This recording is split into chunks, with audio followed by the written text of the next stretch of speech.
옛날 어느 바닷가 마을에 두 형제가 살고 있었어요. 형은 욕심이 많았고 동생은 성실하고 착했어요. 아버지가 돌아가신 후 형은 모든 재산을 혼자 차지했어요. 넓은 논밭과 큰 집, 그리고 금은 보화까지 모두 가져갔지요. 하지만 동생에게는 쌀 한 톨, 돈 한 푼도 나누어 주지 않았어요. 동생은 매일 새벽부터 산으로 나무를 하러 갔어요. 낮에는 바다로 나가 물고기를 잡고 밤에는 품팔이를 했지요.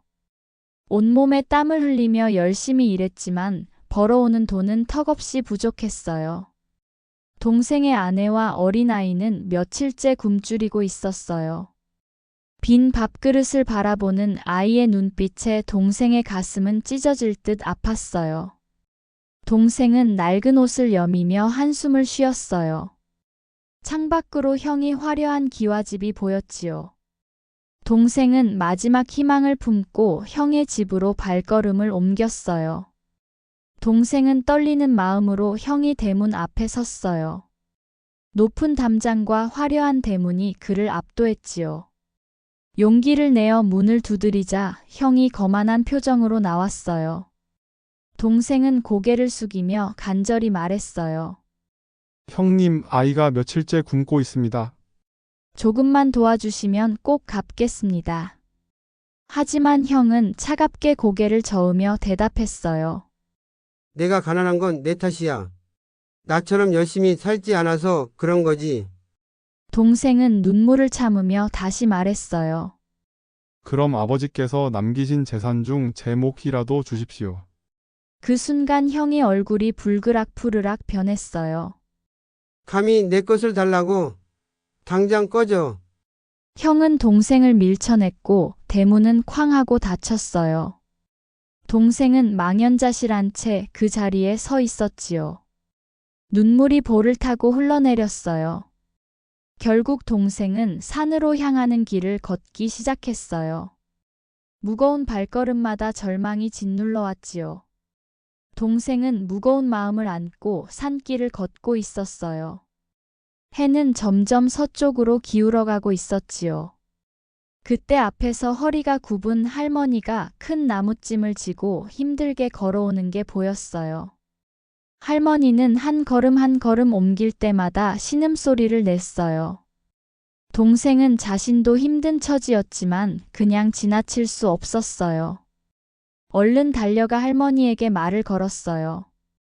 할머니, 제가 대신 들어드릴게요. 동생은 무거운 나무찜을 자신의 등에 올렸어요. 그리고 할머니를 부축하며 집까지 천천히 걸어갔지요.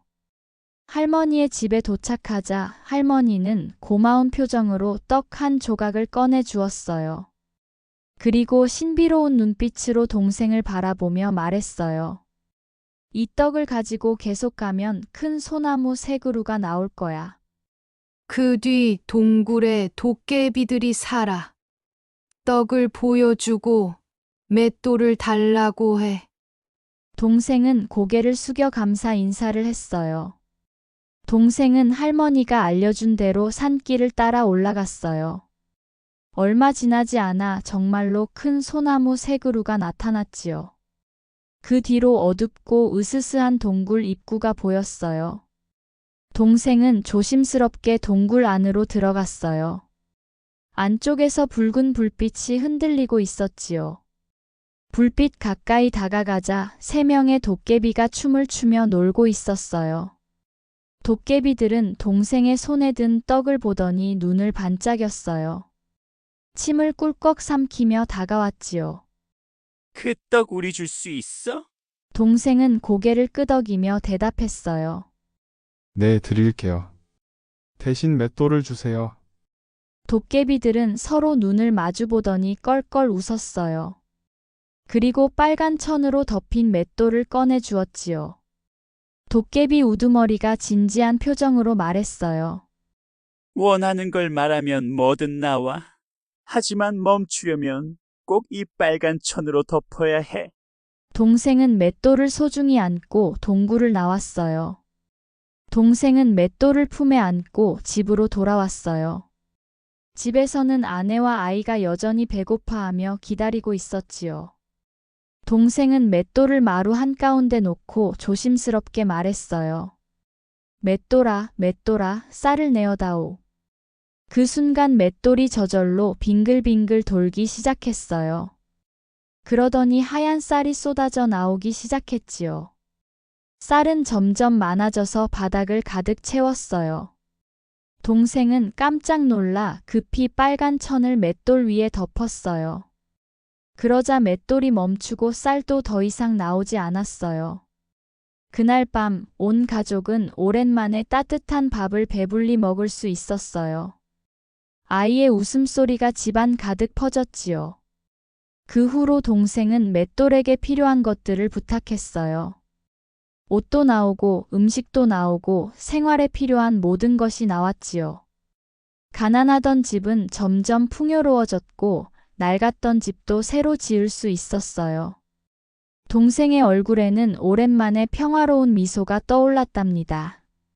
마을에는 이상한 소문이 퍼지기 시작했어요. 가난뱅이 동생이 갑자기 큰 부자가 되었다는 이야기였지요. 새 집도 짓고 좋은 옷도 입고 다닌다는 소문이었어요. 형은 그 소문을 듣고 화가 났어요. 자신보다 동생이 잘 살게 되었다는 게 참을 수 없었지요. 형은 몰래 동생의 집 근처에 숨어서 지켜보기 시작했어요. 며칠을 지켜본 끝에 형은 동생이 이상한 맷돌을 돌리며 물건을 얻는 걸 목격했어요. 맷돌이 저절로 돌아가며 곡식과 금은 보화가 쏟아져 나오는 광경을 본 거예요. 형의 눈에는 욕심이 가득 차올랐어요. 침을 꿀꺽 삼키며 생각했지요. 저 맷돌만 있으면 나는 세상에서 제일 큰 부자가 될 수 있어. 다음 날 동생이 장에 간 틈을 타서 형은 몰래 집에 침입했어요. 아무도 없는 것을 확인한 형은 재빨리 맷돌을 들고 도망쳤어요. 무거운 맷돌을 안고 뛰면서도 입가에는 욕심스러운 미소가 번졌답니다. 형은 맷돌을 훔쳐 곧바로 배를 타고 바다로 나갔어요. 동생이 돌아와서 찾을까봐 멀리 도망치려 했던 거예요. 가족들도 모두 배에 태우고 항해를 시작했지요. 한참을 가다가 형은 배 위에 맷돌을 올려놓고 생각했어요.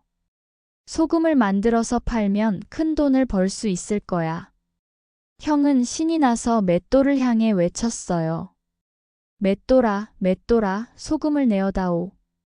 그러자 맷돌이 빙글빙글 돌아가기 시작했어요. 순식간에 하얀 소금이 쏟아져 나왔지요. 배 바닥에 소금이 쌓이기 시작했어요. 형은 기뻐하며 웃었지만 곧 문제가 생겼어요. 소금이 계속 쏟아지는데 멈출 수가 없었던 거예요. 형은 당황해서 맷돌에게 소리쳤지만 소용없었어요. 빨간 천으로 덮어야 한다는 걸 몰랐던 형은 그저 맷돌을 흔들고 두드리기만 했어요. 하지만 맷돌은 멈추지 않았지요. 소금은 점점 쌓여갔고 배는 무거워져 물속으로 가라앉기 시작했어요. 결국 배는 깊은 바다 속으로 침몰하고 말았답니다. 그때부터 맷돌은 지금도 바닷속에서 돌아가며 소금을 만들고 있어요. 그래서 바닷물은 지금도 짠맛이 나는 거랍니다. 탐욕은 언제나 불행을 부르고 착한 마음은 언제나 복을 부른답니다. 다음 시간에도 더 따뜻하고 신비한 이야기로 만나요. 구독과 좋아요는 큰 힘이 됩니다.